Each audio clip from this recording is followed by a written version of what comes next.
Dibandingkan kejadian sebelumnya yang juga sempat meluluh lantahkan perekonomian Bali seperti bom Bali, erupsi Gunung Agung dan sebagainya, pandemi COVID-19 dikatakan paling parah mengguncang perekonomian Bali.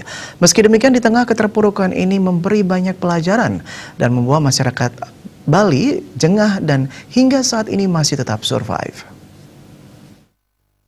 Hal tersebut diungkapkan Wakil Gubernur Bali, Cukur Oke Ade Adana Sukawati, dalam webinar Planet Tourism 2020 Rabu pagi tadi. Menurutnya, mengambil hikmah COVID-19 justru mampu menguatkan makna Tri Dekarana, 3 hubungan harmonis manusia. Ini mengingatkan orang Bali betapa pentingnya menjaga keseimbangan dan memahami ada campur tangan Tuhan dalam kondisi ini. Perjuangan orang Bali masih sangat survive, meski Bank Indonesia menyebutkan pertumbuhan perekonomian Bali minus. Saat ini Bali sudah masuk di step 2 dan 3, di mana Bali sudah mulai tahap recovery.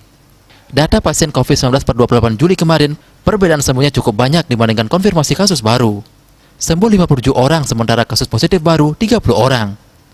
Dengan dibukanya pariwisata domestik per 31 Juli ini, diharapkan juga memberikan angin segar. Demikian pula dinas-dinas yang masih memiliki anggaran perjalanan akan didorong datang ke Bali. Wisatawan yang tetap tinggal di Bali sudah mulai beraktivitas di luar dan sudah mulai meramaikan tempat-tempat wisata. Hal ini diharapkan mampu memulai tumbuhnya kembali perekonomian Bali. Widya Stuti, Bisnis Bali melaporkan.